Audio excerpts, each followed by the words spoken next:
Hi, welcome to Everything Opposite. Hi, welcome to Everything Opposite podcast, where we talk about things without jumbling up the words. Apparently, that's actually not true. You just jumbled up the words.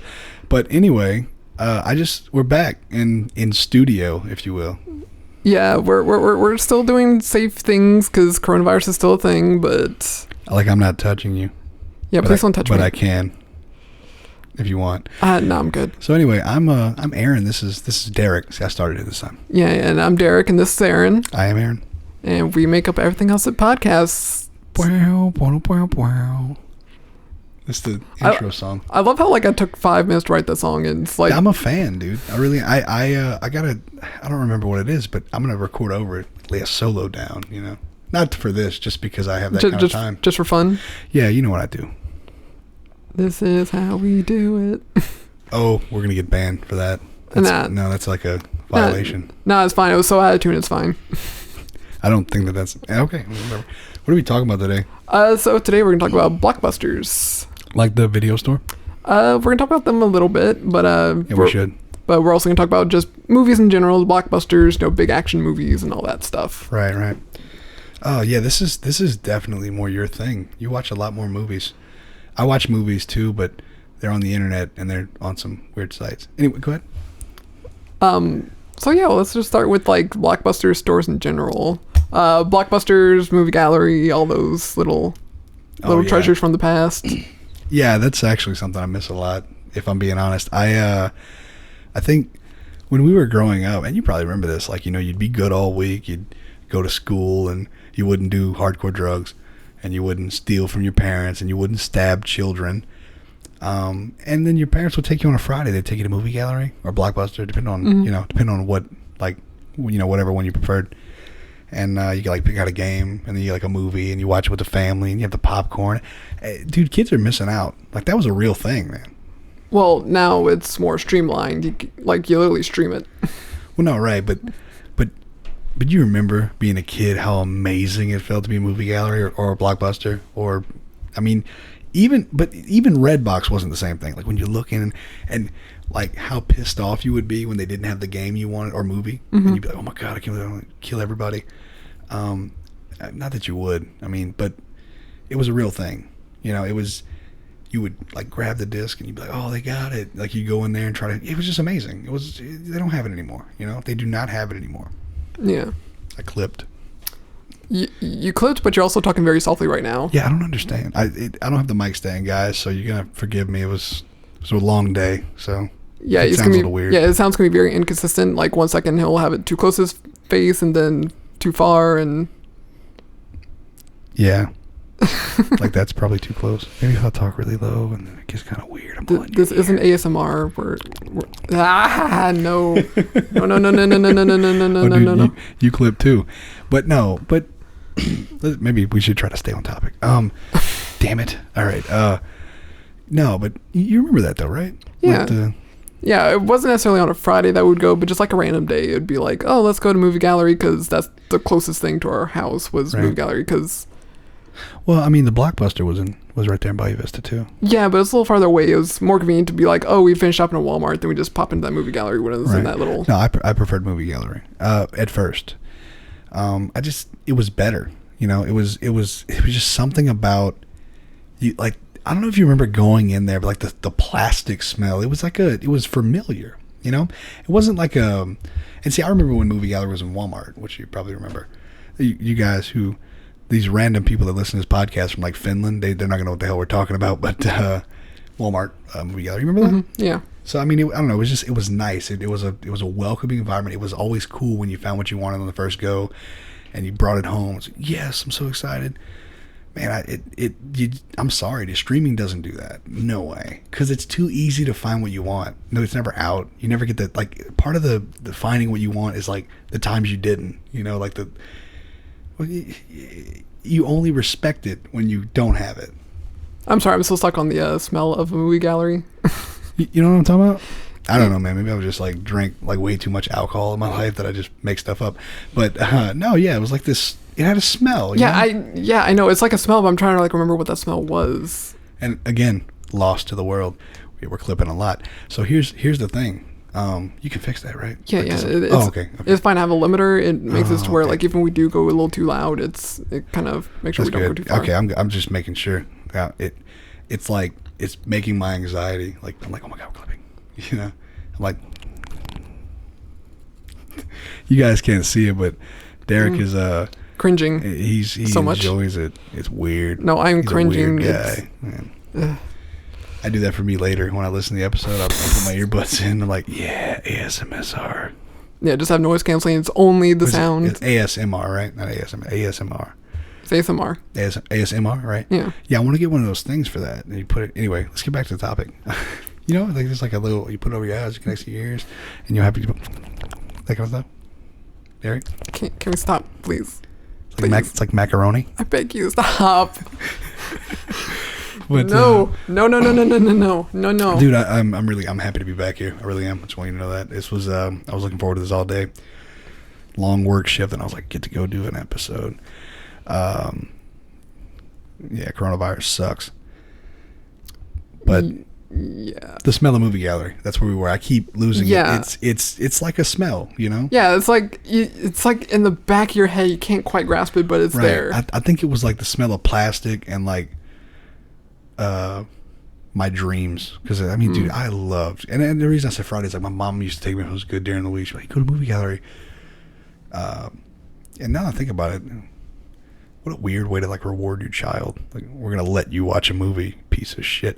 Like, it's kind of weird. Now that, damn, I need to talk to my mom. I'm just kidding. My mom's fantastic. She's the greatest person ever. But that is weird. But yes, I think all the movie galleries are closed, and I think, is there still that one Blockbuster? Is that still open? Yeah, but I don't think it's a... See, what's weird is I don't think it's owned by Blockbuster. I think it's like some dude, and they were like, look, you just keep it. Like, kind of like, you know, like, you know... It's just for nostalgia's sake, It's basically. over, right? But, dude, you might remember this. You remember when Blockbuster tried to, like, do the Redbox thing? They had, like, the Blockbuster box, and it was, like, the same idea, and you could pay, like, a membership, and... It was closer to Netflix, but instead of waiting for, like, the mail to, like, send it off, you can bring it to the store, and it'll go a little bit faster. Was that what... excuse me. I really don't know. Like, I don't remember it. I kind of thought I made that up. Yeah, no, I remember that because it was trying to be a direct comparator to Netflix back when the DVDs were more popular with Netflix. Right. And as a way to kind of compete with them, they were like, oh, you can bring it straight to the store, and then you'll be able to, like, get your next thing, like, way sooner and all that. Yeah, and you know what else? I remember what revolutionized Blockbuster? No more late fees. You remember that? That was, like, their big push right before it was all over. Like, that was, like, their battle of the bulge, if you will. They really pushed, and it didn't work. Because then people just started stealing their shit. I mean, that's what happened. Like, I got cousins to this day that have Blockbuster DVD boxes. Like, well, when they also went out of business, a lot of people, like, bought them for, like, $2. Movie gallery was the same thing. I bought a bunch of games from a movie gallery when they were going out. It was like $5. You got, like, just take whatever. Like, it was pretty phenomenal. We actually, Stoneface, Caleb, his sister used to work there. Oh. Yeah, you guys probably, who the hell is Stoneface? That's another story for another day. It's mega important. I did it.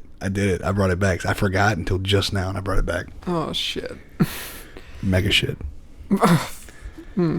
Sharknado. Shark bait. Huh? We're getting banned for that one. That's definitely a violation.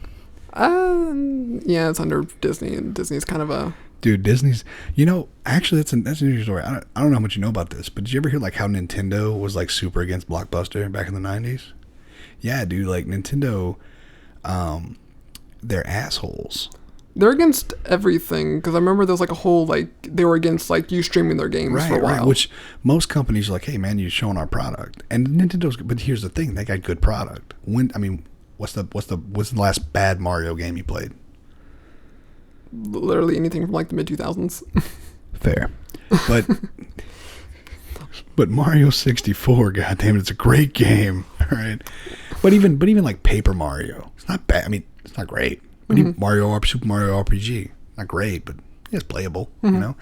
But anyway, yeah, Blockbuster had a big issue with that. Nintendo started pushing this thing where you they were against rental companies because nobody's buying our stuff, and they like sued Blockbuster, and they like went back and forth. But this is America. I mean, you can like buy property and do what you want with it.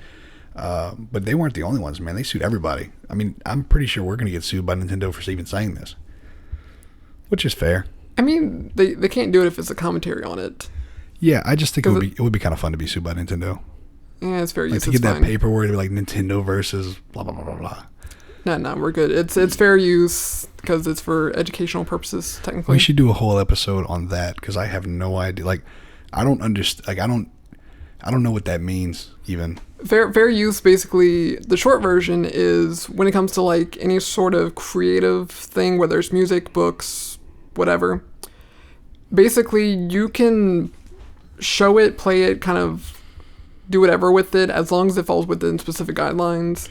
Right. Like, for example, it's because this all falls under copyright law. Basically, you can, if it's for educational purposes or you do something that's kind of like a parody or something like that. You're right. Parodies are always protected. Yes. Weird Al has been sued a bunch of times, and that I knew that. That was like they've been over that 1,000 times. Now let me ask you something. You said it in the form of commentary for educational purposes. Could I use and play an entire song and then follow it with commentary about said song? Would that be fair use?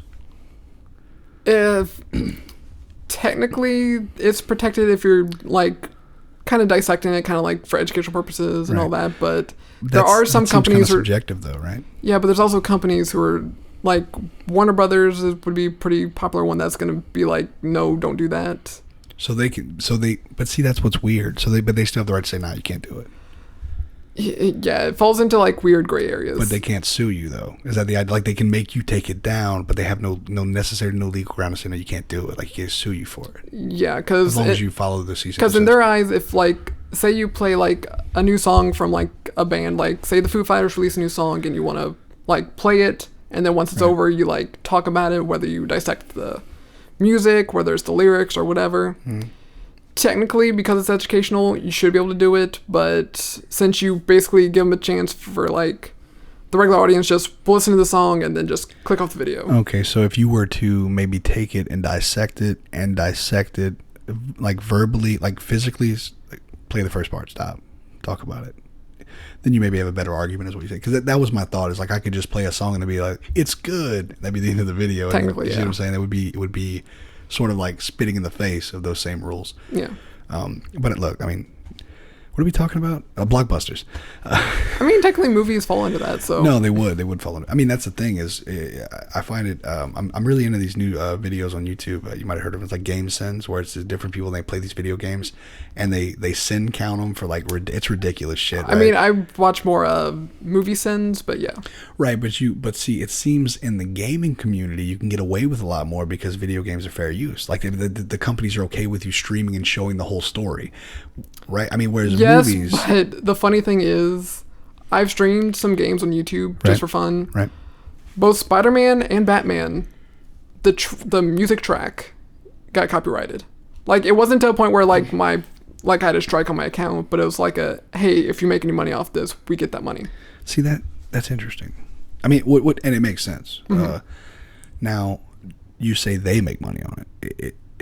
Is it as in the game, the company, or is it a song specifically? So because it's music, it would probably go to the publisher, which I know for like I said, for Batman, that's WB. So, and they're weird about it. So Spider-Man would be Sony.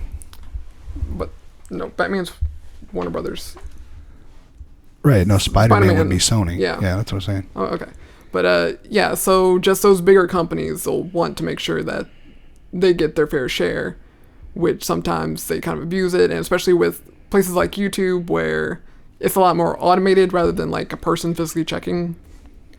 Because that's a whole thing we'll get to in a couple months when I go on my spiel about YouTube, because that's gonna be a fun hour of me just ranting about YouTube, both the good and the bad. Yeah, that should be interesting because you know a whole lot more about that. Yeah, but so enough about like rentals. So state of movies right now. It's a crazy time for movies. Yeah. Well, with coronavirus, right? And what's interesting is that's also another fun thing we can talk about. Did you hear about Universal having that problem with AMC? You hear about that? About how AMC's like refusing them. I don't know if they've settled it. It's been a while, but essentially AMC was saying they're not going to play Universal movies because they decided to release them to streaming services or a streaming on well, demand. It wasn't streaming. It was just like on demand. So that means you go to like Apple, Google, all those places, Amazon, and you can rent it for $20 for 2 days. It's the equivalent of going to the movies, but they're just upset because semantics. But AMC's one of those companies that's in the news a lot right now because there's like a bunch of articles that's like, oh, if they don't get like a bunch of business loans, they're not going to survive this coronavirus and they're going to go under and all that stuff. Isn't it? I mean, I could see that being true, right? I mean, first off, they're not doing any business, but I also think, why would you poke the bear on that? I mean, what do you, and we're talking about the state of movies. Obviously, AMC is a big, thing in that. Yeah, they're the biggest one in America. Right. What do you think who do you think does better here? I mean, do you really think AMC is going to somehow square off against Universal and win this? I mean, it seems like a terrible idea. Universal doesn't need AMC. They made a lot of money. Maybe not as much as they would have made through AMC, but they make more money per view on streaming, on demand. Yeah, here's the thing. So with theaters like AMC, they'll get a lot more of the cut per ticket. Yeah, but see, I thought on demand they got more. Because it's like 50%. No. Well, what I'm trying to say is for AMC, they're kind of like all butthurt because of the big companies trying to like do on demand, which is where a lot of people think it's going to eventually go to where theaters are kind of... Right. I was actually little side tangent. So go ahead. So I was watching a few weeks ago. There was movie theorist on YouTube. He was basically talking about the kind of like what we're talking about right now, the state of movies. And one of the things he mentioned was movies are going to become a bigger event. So they'll probably switch to where it is on demand. But if you still want that experience, instead of going to a movie theater, you might have still for like smaller budget movies. Right. But like those big like Avengers, Star Wars, those big huge movies, it's going to be in like big arenas instead. Okay, so you're talking about sort of like we go see a concert now. It's basically like a movie, one like town to town, one big showing type of deal. That's interesting. That's very interesting. Because that was his theory for that episode was they're going to go to basically just imagine in Lafayette you would go to the Cajun Dome to go see a movie. See, I don't think I maybe. But here's my thing, and I think that first off, it would depend on affordability, how much it would cost, and some people just the fact that it's an occasion, I guess, kind of cool, and there's things that there's definitely pros to that. Mm. I think, and I'm stupid, but what I think is, I believe that. Remember that thing you guys did with your parents? We talked about this before, where y'all went. There was like a private showing. You got your food, and there was like a. You remember that? It was like a smaller theater. You went with your parents, right? You got you and your brother. It was like a. Maybe it wasn't you.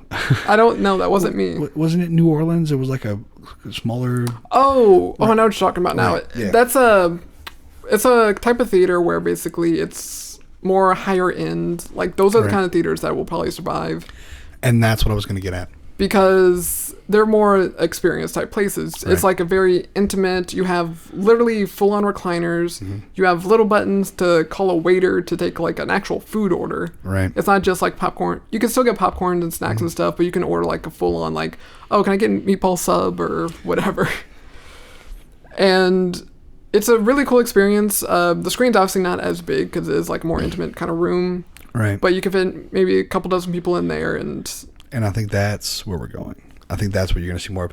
Because, like you said, an experience. I think we're at a point now where, like, again, we lost those experiences. Mm-hmm. The movies are fun. It's fun going to the movies. It's fun seeing a movie with your friends and things like that. But people are so drawn to this, well, I can stream everything, right? I can just stay in my house and I can stream everything. And they don't necessarily want to get out for just a movie. Mm-hmm. And again, it's sad because again, I remember Blockbuster movie. That was the whole point. You get out to get a movie, And I don't know if you noticed, but the time frame from releasing in theaters to in your home on like DVD or Blu-ray or whatever, that has been cut in half in the last decade. Yeah, what's weird is I don't remember it happening, but I know what you mean because how many times I'm looking through the apps that I watch movies on legally. And things will pop up DVD and Blu-ray quality like way before they used to. I mean, we're talking, it's noticeable. Yeah, so it used to be on average about 6 months. So if you have like that big May blockbuster, it's probably not going to be ready for DVD and Blu-ray until probably like late October, early November at the earliest. Right. Now, you had that thing in May, end of August, early September, it's out. Right, and that to me is it's nice. It really is, because it's like there's so many things that I want to watch, but and not only that, look, one of the big problems with AMC, in my opinion, is they're pricing themselves out of the game. You know, you go to an AMC theater, how much do you spend? If you go prime, let's say a prime, you want to watch a movie the first night it comes out. What you looking like? Well, the thing is, that's why if you're a movie buff, right, you get the AMC Movie Pass. Totally understand that. Because that's like $25 a month, but I think it's up to 3 movies a month. Right. Plus, and that's not limited to like 2D. It's like 3D, whatever you want. Like any sort of like thing they offer, you can do it. And it's also like maybe 10-15% off snacks. So spend that $25 a month, you easily get your money back. Absolutely. No, and I can see that, but I think.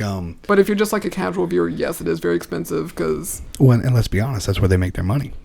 Because the bigger because bigger chains like AMC and those like in Regal, those kind of big companies, they get more of a 60% share of the movie themselves gets 60% and the theaters get like 40%. But if go like smaller town like in Morgan City and stuff, that would be more of a like 90% goes to the movie and like they get a tiny percentage. And with that tiny percentage, they're forced to make all their sales on snacks.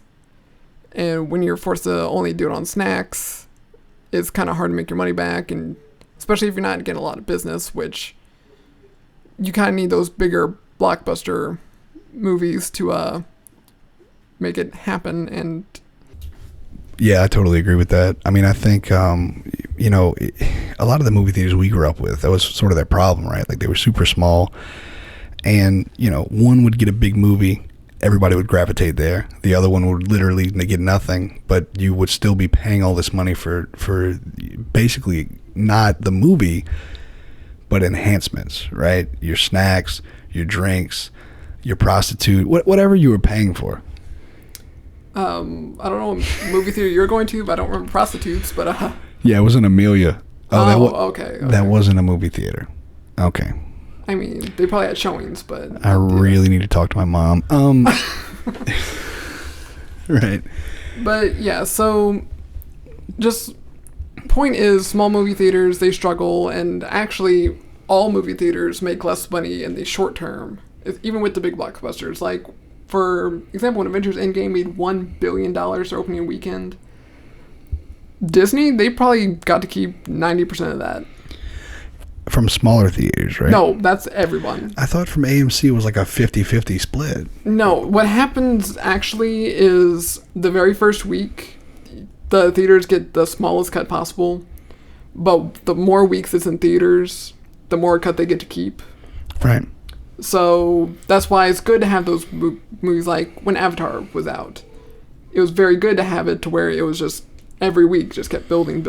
So right. Those theaters were getting a lot more money because it wasn't a very upfront movie. It was kind of like a spread out because there's no competition whatsoever. So when you have a movie that comes out, slams the first week, maybe slams the first month, but then it just kind of fades. Theaters aren't actually doing as well, is what you're saying. Yeah, which kind of segues nicely into our next point. Summer blockbusters are actually kind of becoming a year-round thing, and there's also a lot more in general.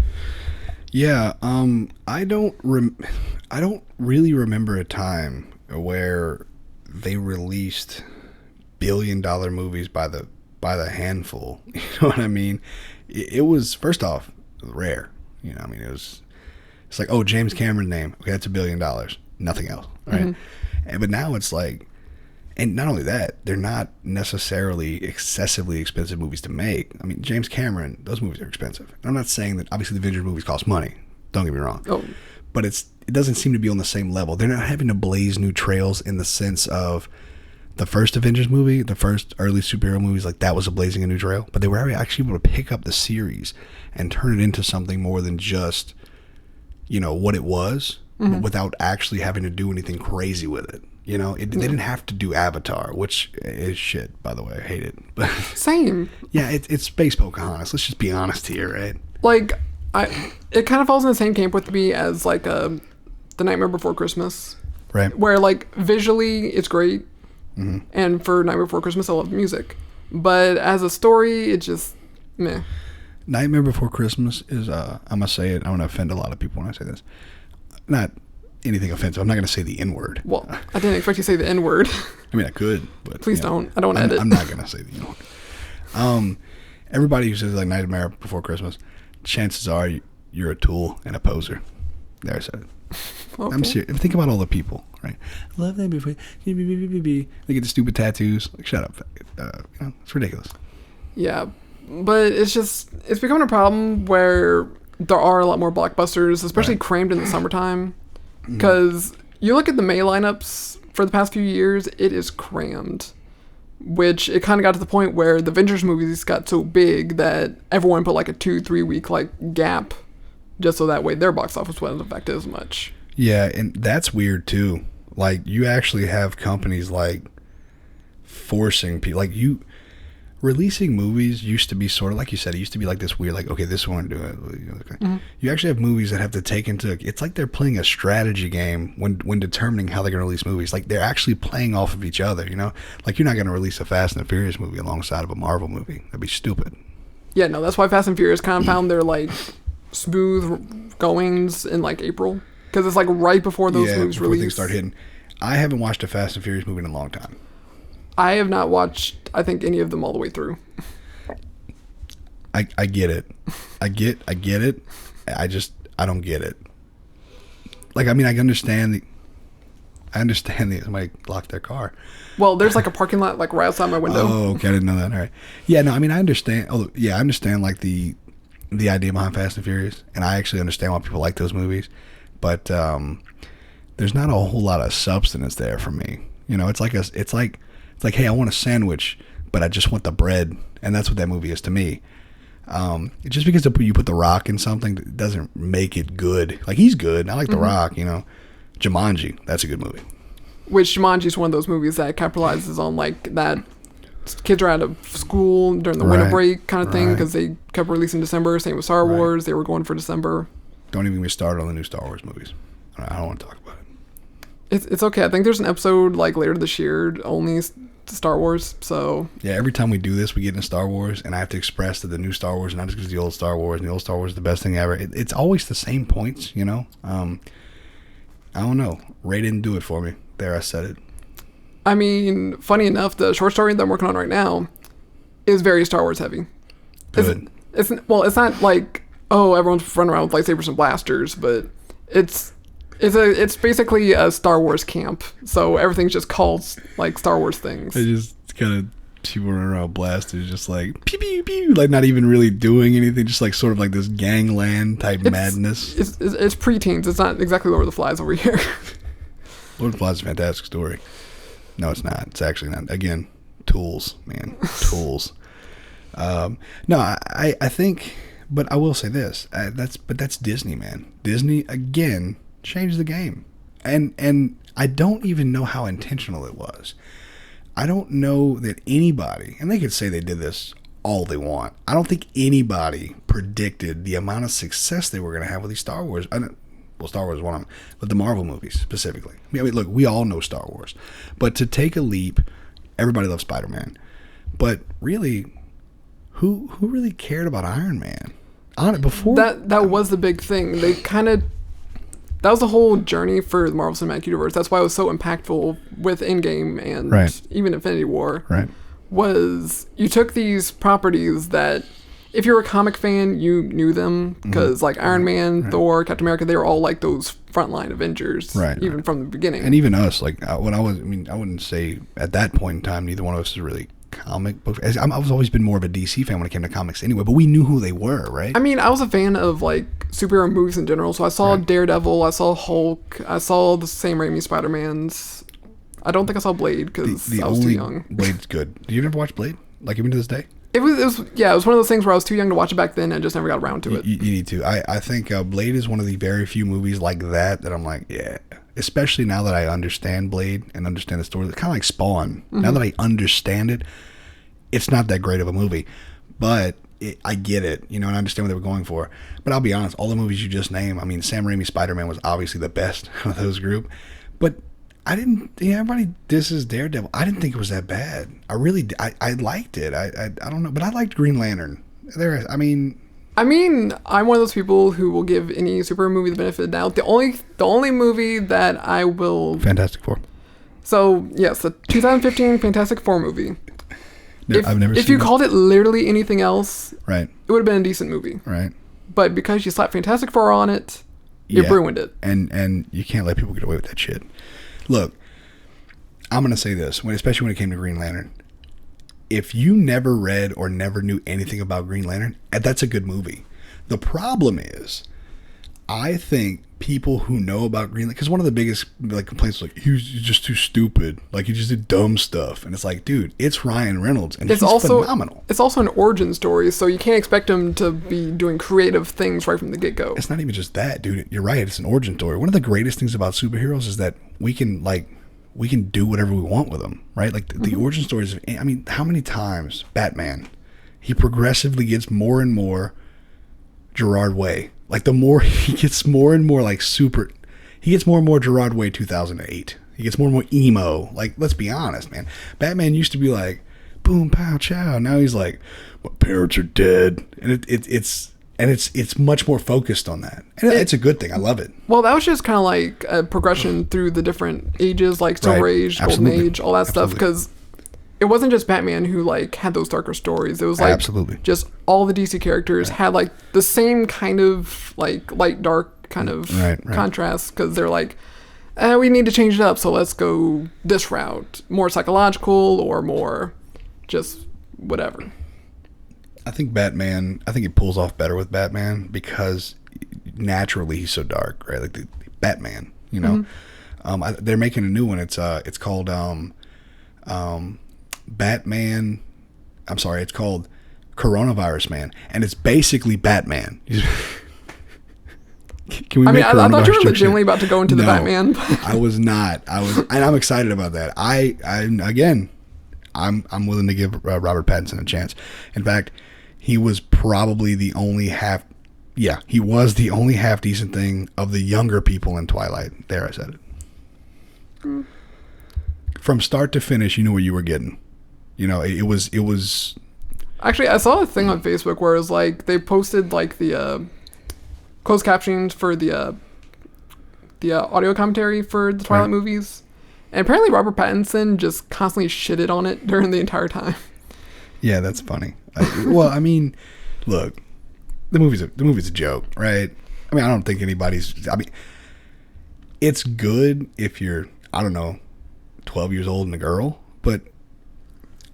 Now, let me say this. The fight scene in the last movie was pretty good.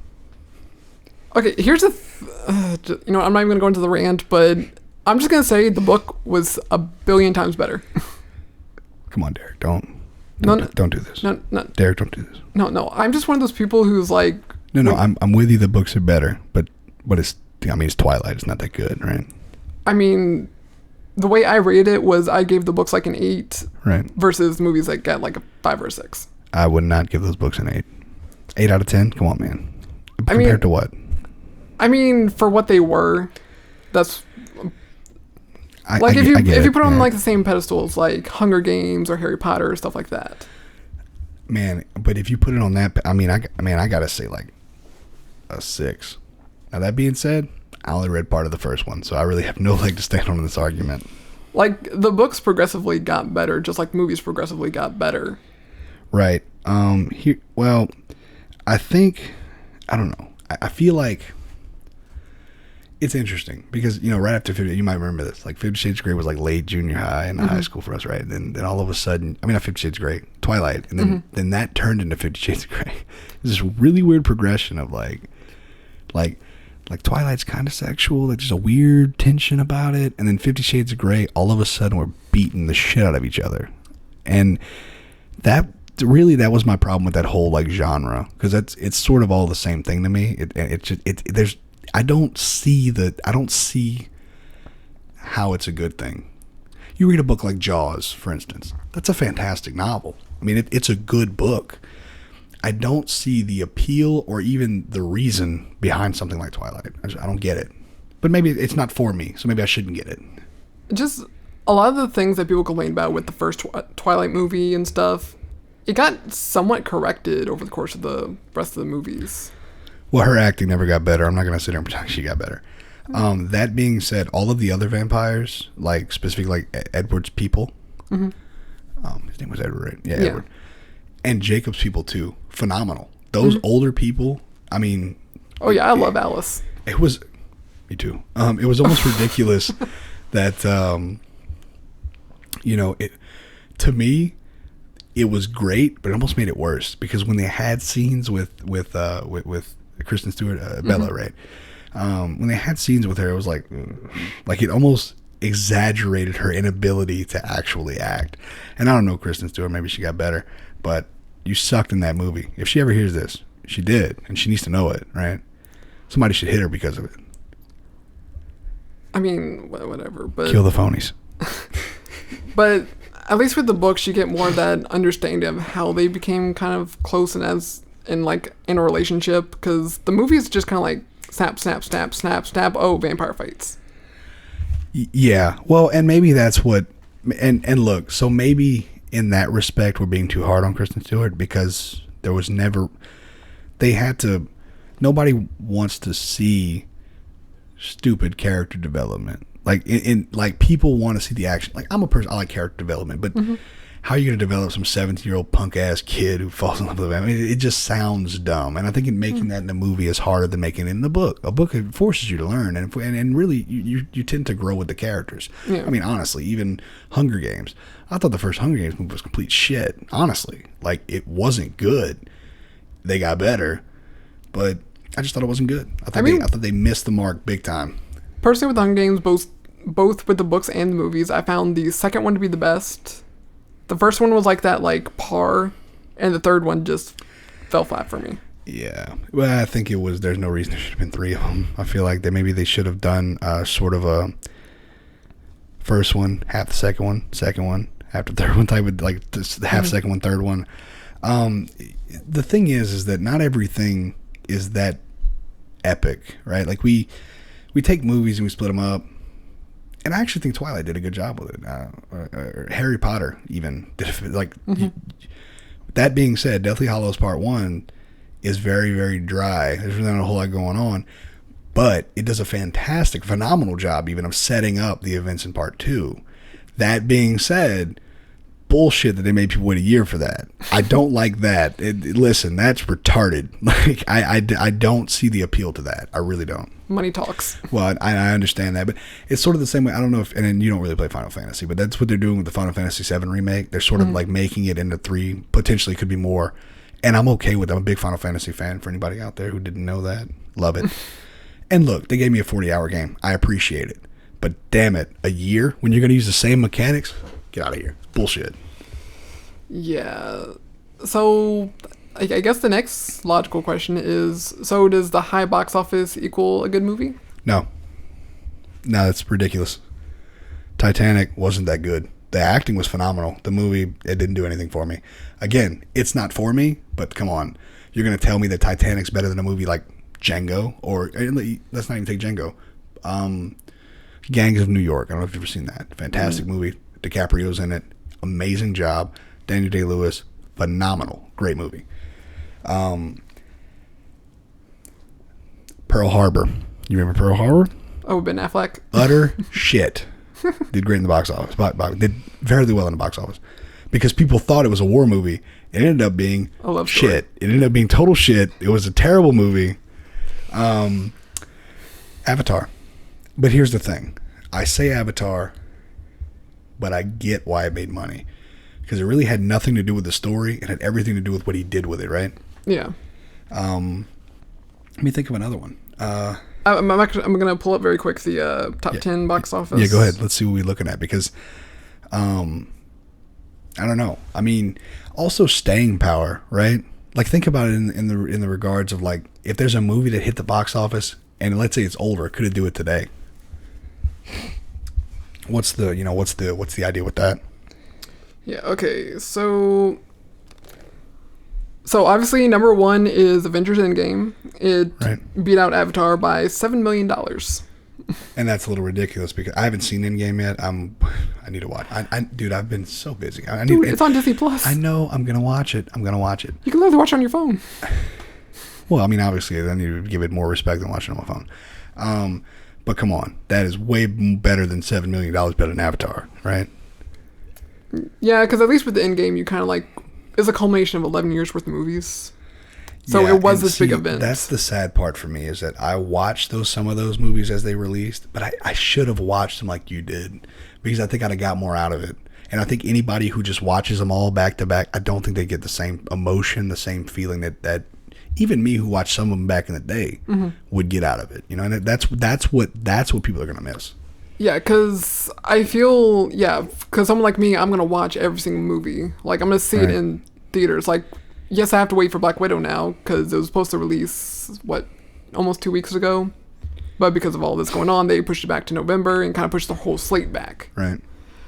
But I'm going to keep watching those movies because I know there's going to be another event like that where you want to kind of, like, feel the emotions. But if you're one of those people like, oh, I'm only going to watch the Thor movies, you're not going to get that same impact when you go to the Avengers. It's important to watch them. If you're going to watch one group, you should watch them all because they flow. There's sort of a story arc and connecting puzzles.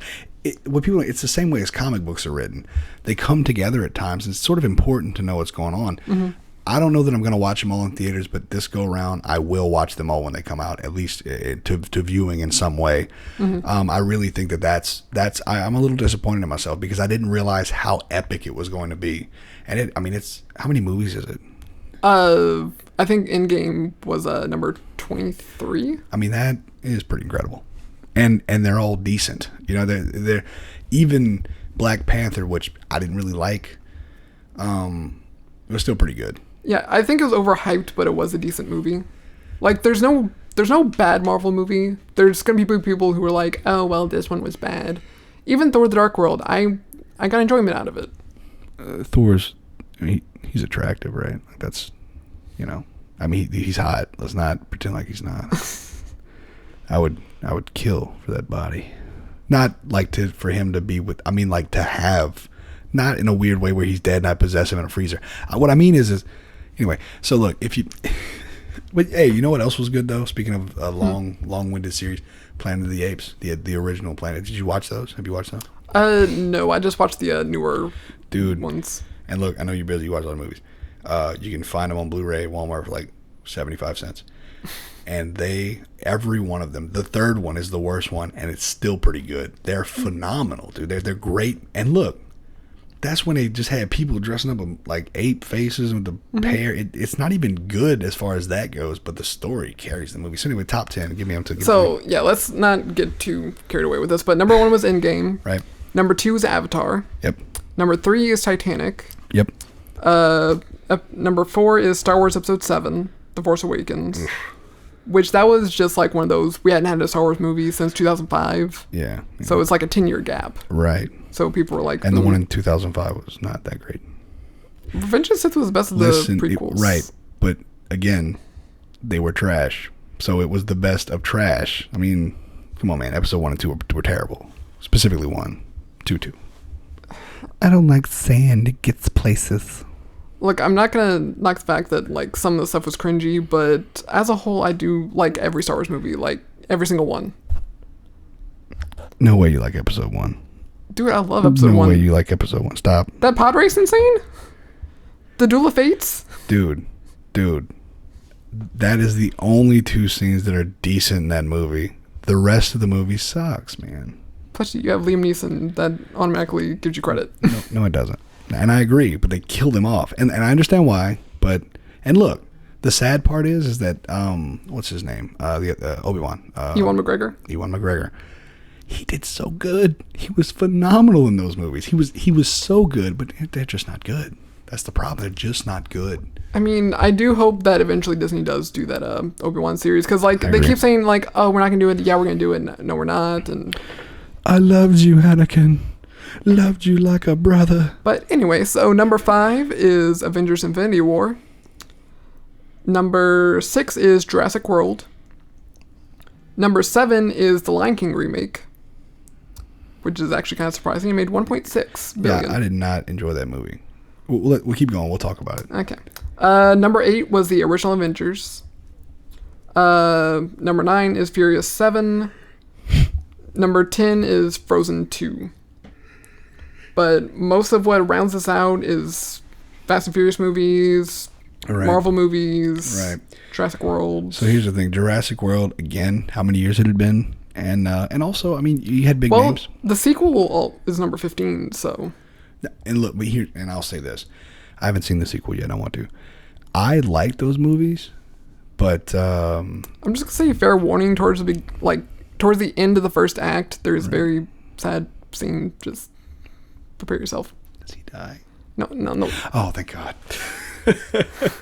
Okay, he doesn't die. We're good. No, but I will say this: Jurassic World is a little bit like Avatar for me, in the sense that it kind of took what we knew from Jurassic Park, which, let's be honest, the best movie in that series is Jurassic Park. It's the first one.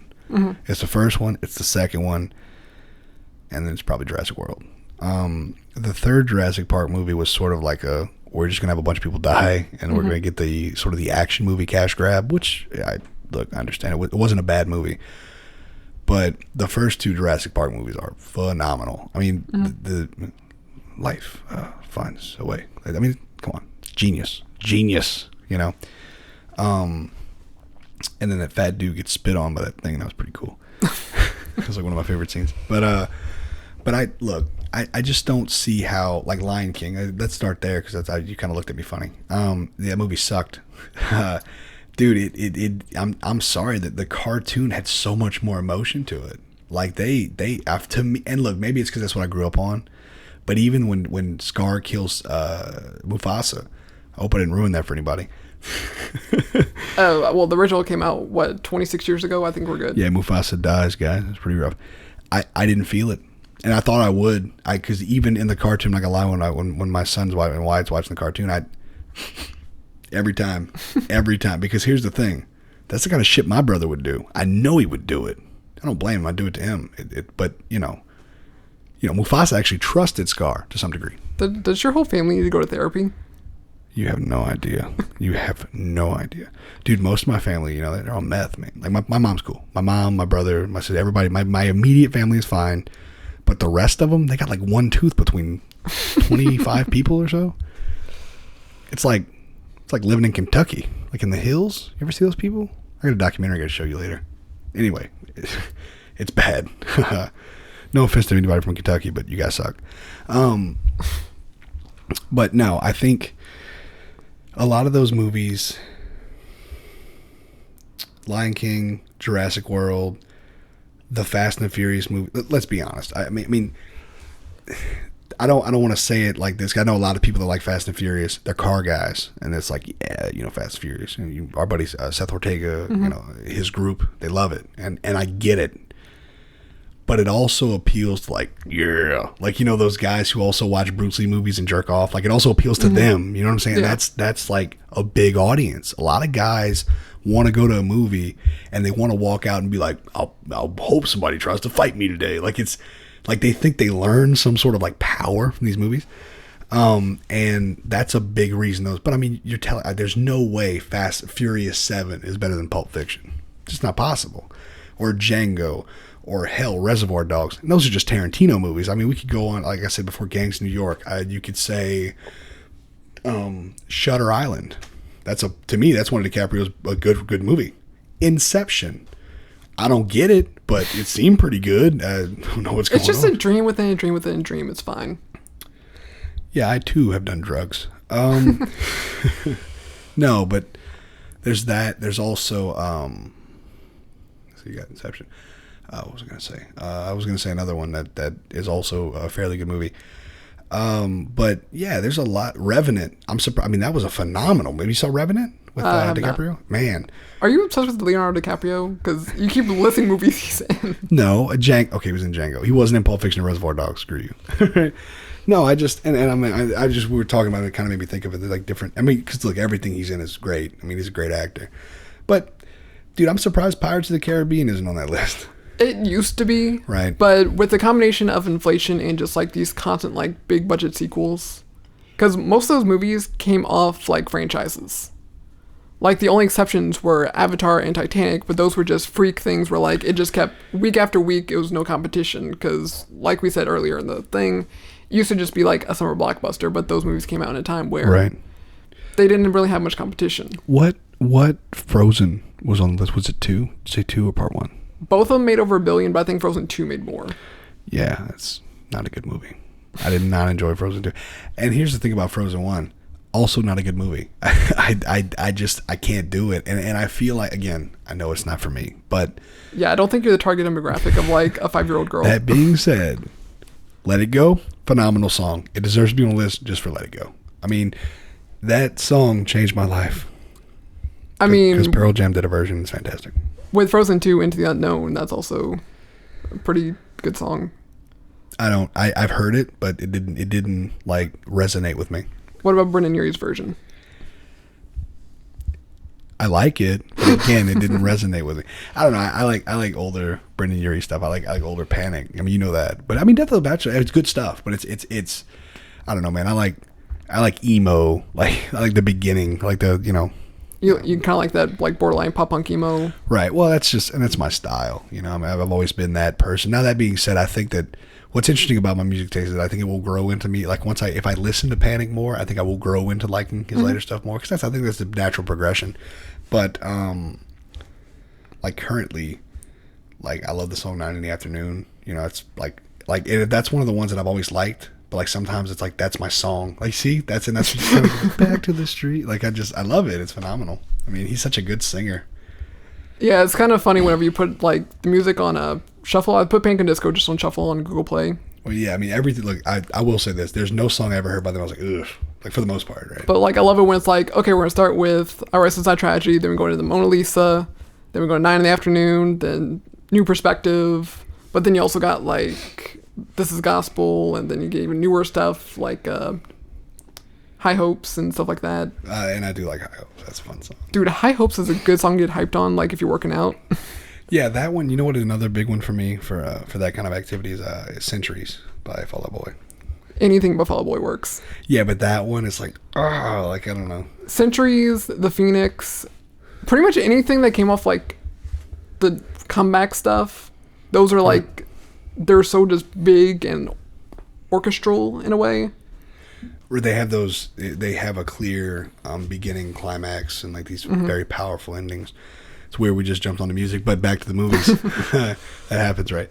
No, I mean, I don't, again, I know that the thing is, most of those movies aren't for me. I mean, let's be honest. I don't necessarily fall in any of those categories. But again, I see why it works. I see why Avengers, because even think about it like this, how many times, the thing about the Avengers, it sort of bridged even gender, right? Like, how many girls do we know that, like, you would never think, like, even Star Wars has done that, where it's like, oh, we love Star Wars. Like, you son of a bitch. You didn't like But we can't really be mad about that anymore because that's the idea. We want people to like this stuff. We want people to pay money to see it, right? I mean, that's the idea. Yeah, it used to be a larger gap. Like, it would probably be like maybe 75 to 80% guys, 20% girls. Now it's probably closer to 60-40. I was going to say 60-40, but also it's like, all these girls with this Star Wars. I mean, it's like, at first I'm like, ugh, that's my stuff. But then it's like, you know what? No, man, like this part of, look, and music's a good example. Like, I like My Chemical Romance, but I like old My Chemical Romance. But if you like new My Chemical Romance, we're similar.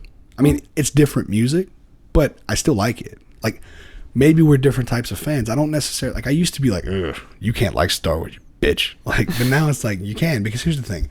In my opinion, if you watch 7, 8, and 9, and you say, man, I like this, I'm going to watch 1, 2, and 3.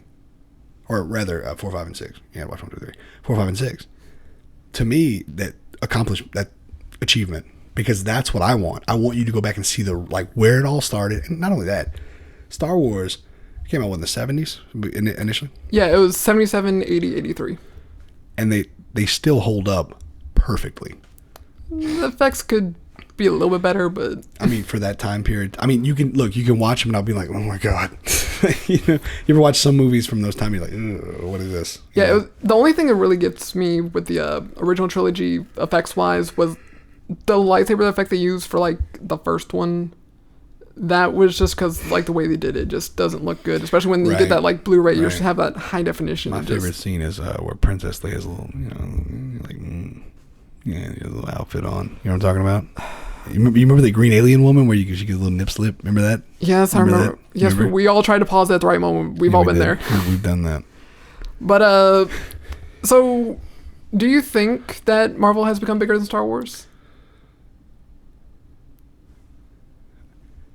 I mean, numbers don't lie. Empirical data would say yes. However, yeah. But also, I mean, there's 23 movies. I mean, that's, Star Wars, okay, so they're both slow burn. Here's the difference. You couldn't necessarily make Iron Man 1, 2, and 3 and then 20 years later be like, all right, here's 4, 5, and 6. Like, I don't think it's made for that. Mm-hmm. It's not made to be that much of a slow burn. You have sort of like 2 slow burning movies, but you have one that sort of needs to be continued to be propelled forward more, I think. Mm-hmm.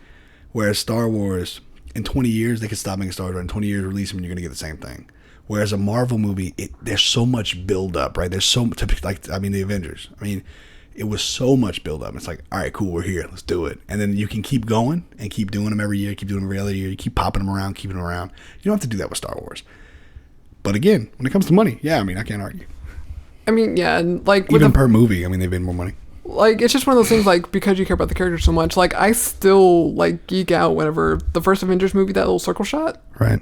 That still gets me, like, to this day. And that happened, 8 years ago? Yeah. No, I get it. I totally get it. I mean, it's, I think a movie like Star Wars I think it's a little more relatable as far as, some of the characters go. Mm-hmm.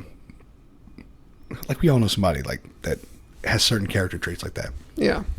But the Marvel movies are much more feel good, in my opinion, even though obviously the most recent movie, there are sad things that happen, but it is, look, there's something to be said for the good guys winning. And I think that's why of course, before Endgame, you had Infinity War. That movie was a shock to a lot of people because the good guys didn't win. I mean, we knew they were going to come back, right? But they didn't win. No, for me personally, because I kind of knew the backstory with the comics. Right. I thought they were going to end on the snap. I wasn't prepared mentally for like everyone to follow up. Yeah. Yeah. And I've seen that one, but I want to watch them in order. That's the idea next for me. But I think the reason that Marvel's doing so well is because it's not just the same movie with like just a continuing story. It's different genres. Like, right. Thor is not the same thing as Captain America, and Captain America is not the same thing as Iron Man. And none of them are the same thing as Spider-Man. None of them are the same thing as probably what Black Widow is going to be. And then you have Black Panther. You're right. I mean, they really, like, yeah, they're superheroes, but it's sort of like that's a very small part of what's going on.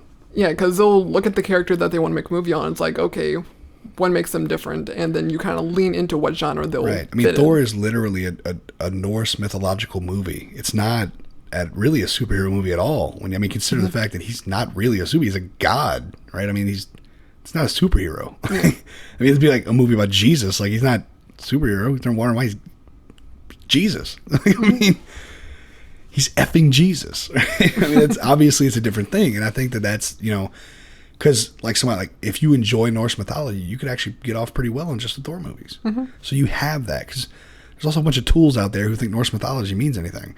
And you know who I'm talking about. Come on, we had people in school. Vikings, like, shut up. Leif Erikson, though. Got to give it to my boy Leif Erikson for discovering America. Thank you for that. Another thing, though, is Columbus sucked. I'm on that. I agree with all of you guys now. He's a terrible guy. I'll let your boy Leif Erikson shout out. Yerger Hinger Dinger. You All right, remember SpongeBob? Yes, I'm first. Is that racist to say Yerger Hinger Dinger? Mm, Like, there's no Vikings anymore, so I don't know. That's on them. they'll come over here and kick our ass, man. We should probably watch that. Yeah, but so I think we should wrap this up with so what movies are you excited for? Whether it's in pre-production, halted production, or was just delayed, or I don't really watch movies. No. nothing? No, not really, no. So you're not looking forward to like the Ghostbusters sequel remake thing? Yeah, or? you got to tell me because I don't. That's not something I think about, but yeah, absolutely. I think the last Ghostbusters movie was so bad. And look, guys, before you at me, it's not because they're women, it's because they suck. I mean, come on, man. It doesn't. You can't just do that. Like, it doesn't work. Because look, there's several actresses in that movie that I actually, they're not good, but they're funny, right? Like, I mean, that's a different thing. Like, is there guys like that? Adam Sandler. I don't think Adam Sandler's a good actor. He's hilarious though at times. Some movies he's funny. He was funny in the 90s. No, man. Some of his new stuff, some of his like more family comedies, I actually think they're pretty good, man. Like, and I don't know, like having a family, I kind of get excited about stuff like that now. I think they're cute. I really do, man. I mean, it's stupid, but but that's part of it too. I mean, Waterboy's retarded, but it's so funny. Like it's just slap me in the knee, laugh till you can't breathe. Dude, I can't hear water without thinking Gatorade, H2O. Water sucks. But I feel the same way like Chris Farley. I mean, I don't know if you've ever seen Beverly Hills Ninja with Chris Farley. I think once, like years ago. Like, derp. It's funny. It's just funny. But anyway, no. So yeah, like Ghostbusters, super excited. I mean, and I'm gonna say this too. I don't like Bill Murray. I like him as a person. I just don't think he's that funny. I think that, for instance, Caddyshack, it's one of the funniest movies ever made, but not because of him. You had Rodney Dangerfield, you had Chevy Chase, you had all these people that are just hitting zingers, and he's kind of like there. He's like, and I was like, He was basically Adam Sandler in that point in time. But let's see what else they got. The Batman's on halted production right now, but once this is all over, they'll get back to that. Like I told, I'm excited. I think Robert Pattinson can pull it off. I think this darker direction that they're talking about going in, I'm not gonna lie, I'm excited. I don't. What are they? And you might know this. Are we talking R-rated Batman? I don't think it'll be R-rated because they still need to get that broad appeal, but they're probably gonna kind of like a grittier Batman. Well, you see, we've already had Scarecrow in a Batman movie. And so when people say darker, I assume Scarecrow because he's obviously like he's the darkest that you'll see. Think more Daredevil, like the Netflix series. Oh. That kind of gritty. So a little more like street, like a little more. Yeah, because if you see some like the armor that he wears, obviously because he's rich, it's decent armor, but it still looks more like handmade. Right, it's a little more like, I've been doing this for 5 years. Like, is that the idea, or is it more like an origin? Like, what are we time period wise? I think it's one of those things. He's been like Batman for like maybe a year or two. So he's not new, but he's not old. He's not, dude. I will say this: Into the Spider-Verse, they're making a sequel, right? Yes, in 2022, I think. I'm excited. I didn't give that movie a chance at first, and I could kick myself in the ass because it's phenomenal. It's a great movie. Anybody who hasn't watched it, I know it's animated, but I'm telling you, for a Spider-Man movie, you will not be disappointed. Honestly, I loved it because of the animation style. It was great. First off, I love that animation style. I play video games like that, sort of like comic book. It feels cool. It feels nice. The soundtrack was amazing. I mean, they played. First off, I love Post Malone, so Sunflower obviously gets me right in the beginning. But all the other mashups they did with the sort of like hip hop, but it wasn't like street hip hop. You had some Notorious B.I.G. and stuff in there, and it was nice. Yeah. The story brings a tear to my eye every time. Not gonna lie, when they, I don't want to spoil it for anybody who may not have seen it, but the end when they, when he goes home and it's like, oh man, like I was thinking about it. I'm not gonna. It gets me. I'm glad because everything works out, but it's like I don't want to talk about it anymore. It's fake, but I'm ready for the sequel. But let's see. On the Star Wars front, I think all they really have is Mandalorian right now. They're still kind of working out how the movies are going to work going forward because there's been so much backlash with the last few. Because people didn't like Solo, didn't like 8. There's a little more that like 9, but it's I feel like Rogue One was the best one. I do. I just can't. That was my biggest problem with 7, 8, 9. The story wasn't bad. I just couldn't relate. I like when I watched Luke Skywalker. I was like, I could see myself in that character. Like there was something about the characters. You could see him grow. And, you know, you can kind of compare that to your life. You say, like, oh, I just started this job. I suck at it. But then, like, later you get good. And you're like, oh, yeah. Like, that's sort of like this growing into this Jedi, and there's all this stuff going on. Han Solo is, like, the best asshole ever. And I think we all want to be that. I love you. I know. Like, we want to be that guy. I didn't get any of that with any character in the new ones. But also there's a thing where this was kind of like just one person I watched his idea of how things went, but because it started off with J.J. Abrams, he kind of like created this like thing that was like you had enough nostalgia goggles to enjoy it, right? But it kind of like set up all these new characters, right? It was kind of almost the same thing. And then they were supposed to have like a different director each movie, so they can kind of like take what was from the previous director and kind of like do what they want with it. I feel like that's a bad idea. But then because J.J. Abrams came back for number 9, it was kind of like he wanted to kind of get things back where he was. Yeah, I think that would have been the better idea to begin with. I think. So if they would have done J.J. Abrams straight through, it would probably have been a better story. Yes, 8 was. It just felt so disjointed, and it wasn't bad though. It really wasn't bad. It was just like, and again, I've seen it again recently. Like I watched all those last 3 again very recently, just within the past week. None of them are bad. They just don't really connect well. Yeah, right? You can definitely feel the change in 8 to 9, and from 7 to 9. Yeah, because it was supposed to be Colin Trevorrow who was supposed to do number 9, but he's the guy who did Jurassic World.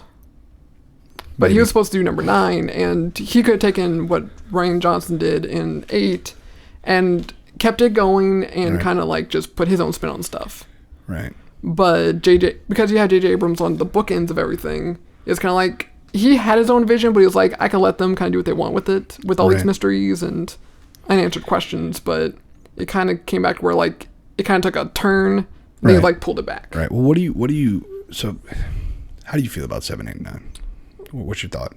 I mean, I like them. I think 7's the strongest. 9's pretty good. 8, I'll watch, but I'm not like it's not memorable. For Skywalker, for me, 8 was cool. For Luke, I thought it was kind of cool, like that little thing and all that. I thought it was nice. But I don't think those movies should have had different directors. I think that was a mistake because I think they really rely on those building blocks, right? Yeah. They should have got Guillermo del Toro for all of them. Make it bloody and we'll see what happens. It's a terrible idea. But I think J.J. Abrams was a good choice for all 3. Yeah, if he would have just like started number 7, created his story and questions, and kept him going, it would have been fine. Or if they did 3 separate directors, but because, like I said, it's the bookends. Right, he came in at the end. So there's like, sorry, wake up, my dude. just hit me. I've been up since 4 this morning. There's like, by the way, everybody, it's like 8 p.m. So that's why I'm tired. I have a real job. I'm gonna get up like early and stuff. But there's like I will say this. I can understand the artistic side of it though, like separating between 3 directors and just seeing what the hell happens. None of them have been like that before, right? Mm-hmm. So I don't blame it. Like, and really, I never thought of it until you just explained it, and I was like, oh, that makes sense. Like it just kind of clicked. Try it out. You know, you never know. You could have gotten an incredible series with 3 different directors, but since Abrams did the last one, which do you think that was because 8 was so like? I mean, like I said, he probably like course corrected back to his own vision while kind of like reading. It gives fan service basically. Right. At the end of the day. Right.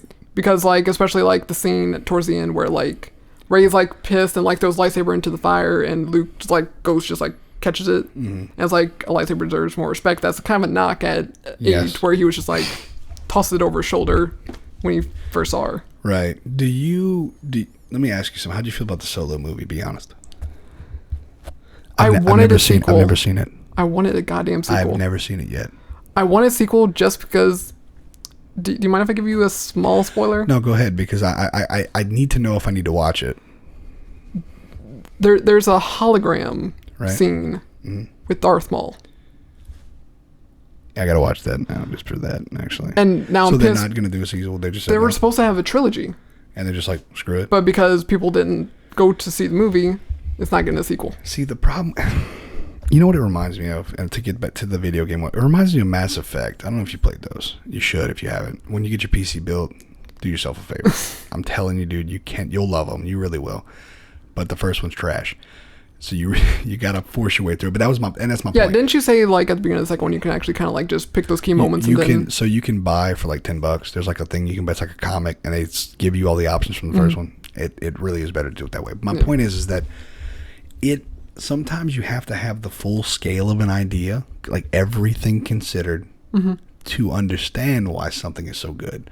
Mass Effect's a great example. The first one's gameplay is rough, but having beat them all now, like, it's important. Yeah. So maybe if they would have released a trilogy, you can see a bounce back. I don't know. I feel maybe there's a saturation issue, you know. Oh wow, we've been going for we've been going for a while. One. Yeah, I was gonna let us keep going, but I'm like, we should probably cut it because listeners probably like zoning out at this point. Yeah, no, I am.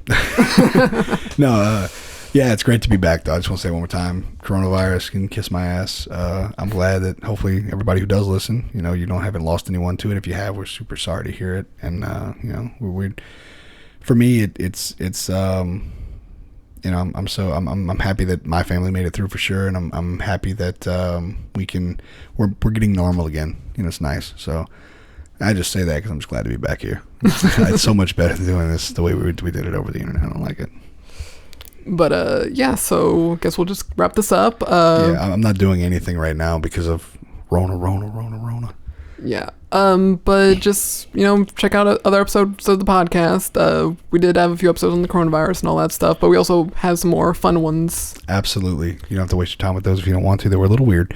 But I will say, we had Caitlin Roulette. Is that how you say her name? Roulette. Is it Roulette? I didn't want to. Something like that. Anyway. But we had Caitlin. That was the best episode we did that day. Yeah, we had her. She was a teacher, and she was kind of cool to talk to. Yeah, I learned a lot about I'm a homeschool my kids. That's pretty much what I'm playing. People like her, phenomenal teachers, and you know, even during this time period, we absolutely need that. We need people to do. I mean, I'm working still, so I know what it's like. And of course, if you want a more political episode, we do have the drug wars episode where we talked about pod and vaping and all that fun stuff with Zoe. So yes, phenomenal episode, phenomenal person. We love Zoe. Innovative Vape, Bayou Vista, Louisiana. Do yourself a favor if you vape, go see her. Are we double promoting her even though we promote her in that episode? I mean, look, might as well, man. Look, they both of them have done fantastic. Caitlin owned a business. I would throw her out there. Send your kids to her school. Don't. I think it's like Title IX school. Don't do it. I'm just playing. She's phenomenal. No, but yeah, the marijuana episode is good. And that was a great episode. Fun episode. Yeah, so just check out our other episodes. Right. Everything else the podcast, we're on Spotify, SoundCloud, Google, Apple, everywhere. And we've been dreaming of this day since coronavirus started that we can get back and start making these episodes for you guys. We love you all in a really weird way. Like, it's really weird. Did you see the episode of Rick and Morty from Sunday? No. There's like a scene specifically that came to my head that I did that one. It's really weird. It's Rick and Morty. It should be weird. It's extra weird, but Ooh. But anyway, so just check us out. We do have Facebook. I haven't really been posting much, but I don't have Facebook anymore. You can't find me on Facebook. I don't use it. Yeah, I saw Facebook, and I'm trying to post to the page periodically, but it's such a point where it's like hard to keep track of our schedule. But now that we're kind of hopefully recording a bit more, we'll kind of have more say schedule, and we can actually promote episodes throughout the week. So absolutely. Look, you guys. Yeah, I'm not on Facebook anymore, but if you guys want to get at me, 703-947-0471. Let's see how weird this gets. Oh shit. Well, if someone actually listened an hour 13 minutes in, they'll have my secret number. But yeah, and also I don't think y'all are playing any music yet, but no, we're super low right now, but I did just get a Taylor guitar, so it's, you know, maybe I'll do some covers on YouTube. I might put some stuff on YouTube. Yeah, I'm thinking about starting an account, just doing some, some stuff here and there. But I will let you guys know when that happens. And also, my short stories are kind of they're building. They're kind of like my Marvel Cinematic Universe in a way. They're all their own separate stories, but they're all building to something that, if I can actually properly pull it off at the end of the year, it's gonna be pretty dope. What about dope? You're under arrest. No, I said. No. You've said enough. You're under arrest. No, I said the FBI. Okay, well. Female body inspector. We're gonna go now. Stop that. Please, for the love of God, stop that. All right, we're everything opposite, and yeah, we're gonna see you guys next time we do an episode. All right, bye. Deuces.